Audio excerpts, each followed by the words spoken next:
I'm Christy Duncan, and I'm delighted to be chatting today with Harshna Kaley, who's Managing Director and Head of Gateway at Barclays, based in London. Welcome, Harshna. Hi, Christy. Thanks for having me.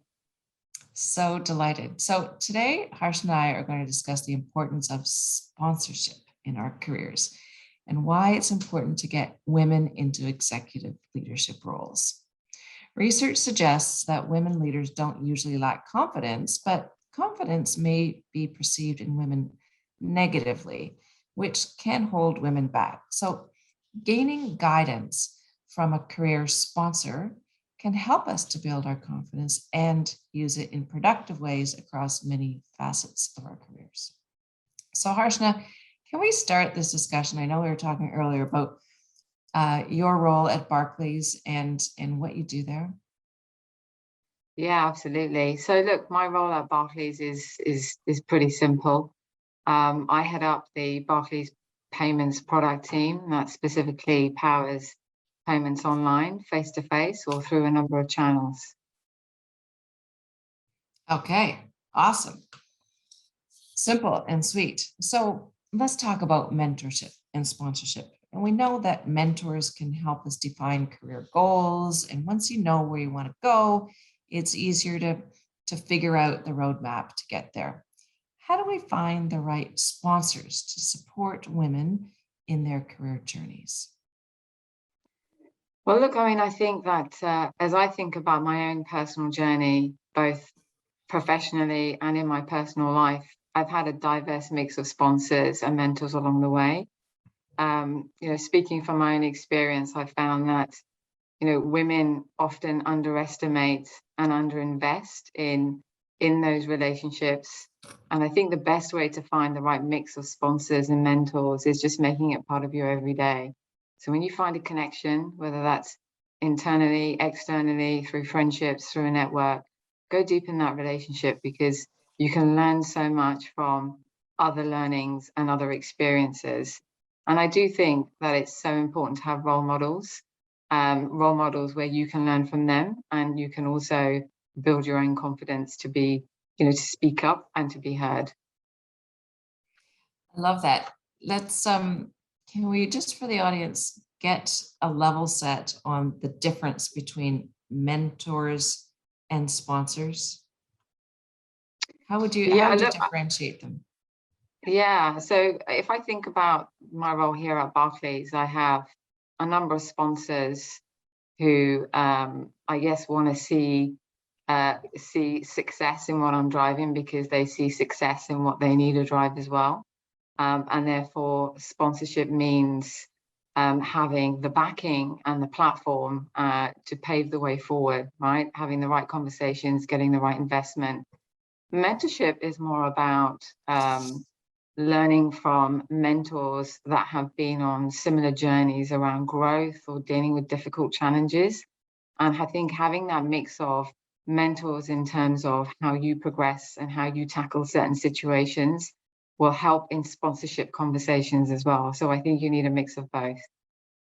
Yeah, I'd agree. I see mentorship as getting career guidance, sharing the experience from somebody who's been in a similar situation or has perhaps got more experience. Whereas sponsorship is when they actually put their own reputation and their own name on the line to get you to go and recommend you for a job, to really speak up your assets and your capabilities to help you get to that next level.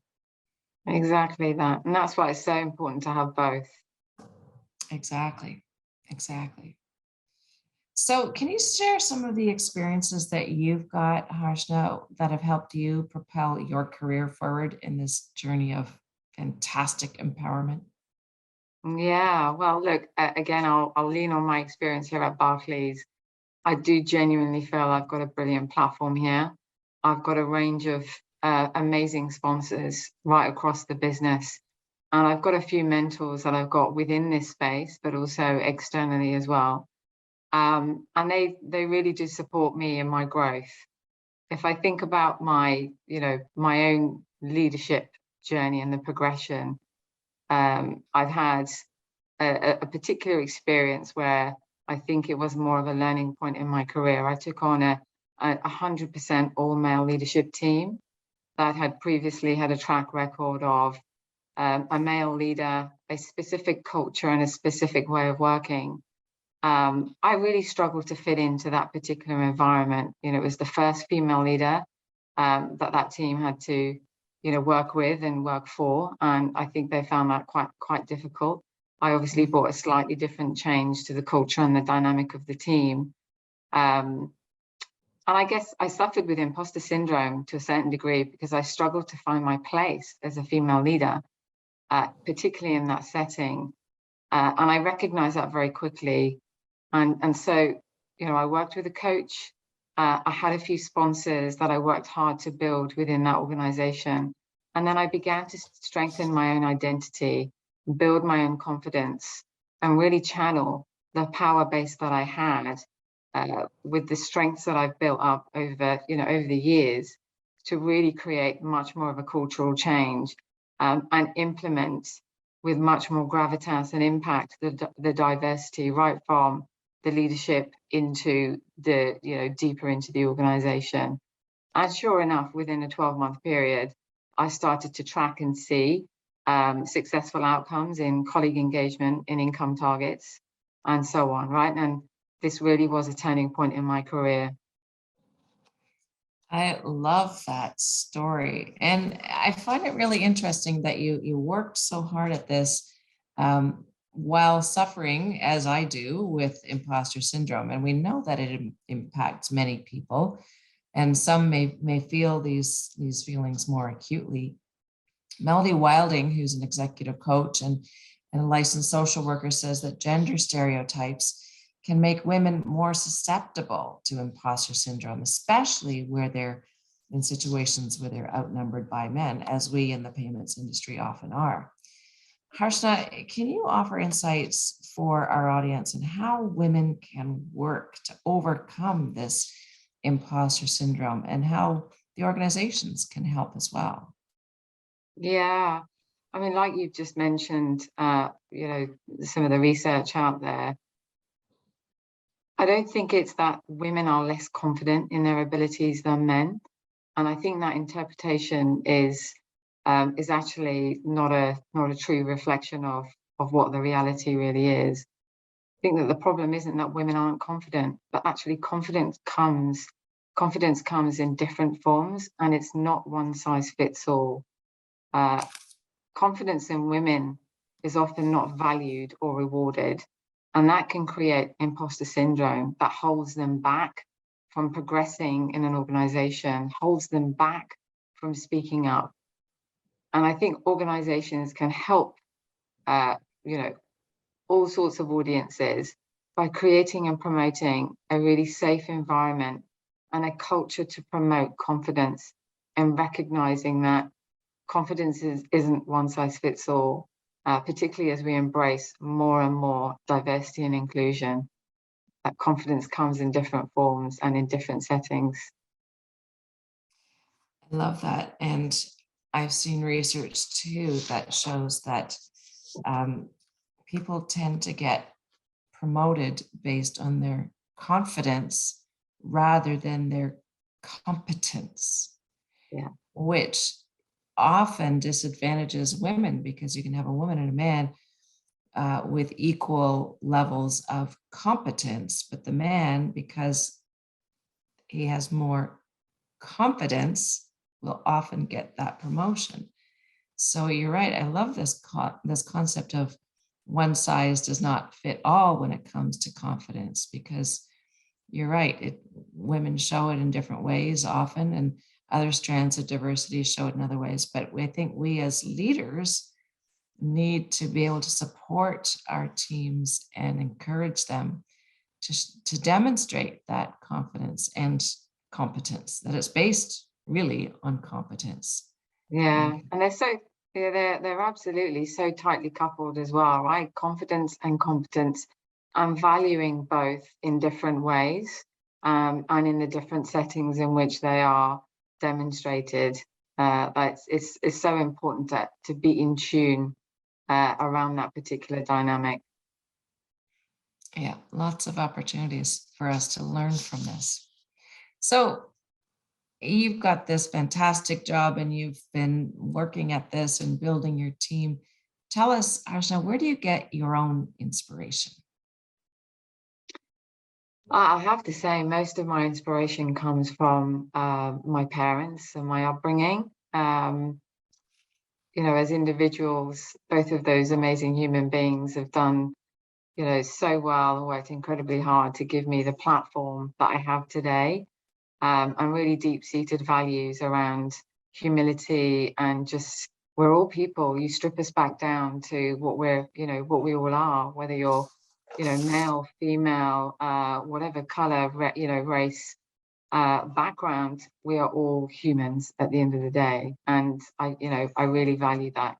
So I do get my everyday inspiration from conversations, right? From interacting with people, learning from their experiences, my own experiences, and just staying well connected with what's happening in the world, and just knowing the little bit of difference I can make, I'm giving back to society. So for me, I find that very inspirational. I love that. You're inspiring me just by how you get inspired by others. And thank you for that. And especially in this gosh darn pandemic, when we're all looking for inspiration and we might not be able to go to a conference or go to the office anymore to find that from others, but we can through other means of communication do that. Yeah, that's right. And I think that in this particular environment that we're all experiencing right across the globe, though, seeking confidence and motivation from one another through relationships, whether that's through virtual relationships, whether it's the physical relationships. I think it's so important to find different ways to do that, because that kind of drives much more kind of creativity. It's quite infectious, right? Seeking that inspiration in different ways. Yes, but that goes back to one of the points you made much earlier was deepening those relationships with our mentors and our sponsors. And even though we might not get the opportunity to see them face to face, there is still opportunity to drop a quick email or hop on a call, or maybe not Yeah, go for a coffee, but connect with them in meaningful exactly. ways. Exactly that. So important. This has been a great conversation. I want to conclude with a question that I ask all of our guests on Pause for Payments, and that is, Ashna, if you were giving career advice to the rising stars in our audience, what would that be? I think it would be empowerment is not something to be waiting for. Take the stage, take empowerment. Don't wait for it to be given, right? And use that as a platform to feel confident so that you can progress and also be in control of your own progression. Don't let the organization dictate that for you. I love that. You're right. We are the CEOs of our own careers. And Exactly that. we need to step up and just take the power, make it our own, connect with others to help them build theirs and get empowerment from them. It's been Yeah, a totally really agree. fantastic discussion, Harshna. Thank you so much for sharing your insights and talking about sponsorship and mentorship and why it's important and how it can help us build our careers and deepen our relationships. Thank you, Christy. It was amazing talking to you. My pleasure. So thanks everybody for listening today. I encourage you to join us for the many other Pause for Payments discussions that we host with inspirational leaders like Harshna from around the world of payments. Thanks, everybody. Thank you.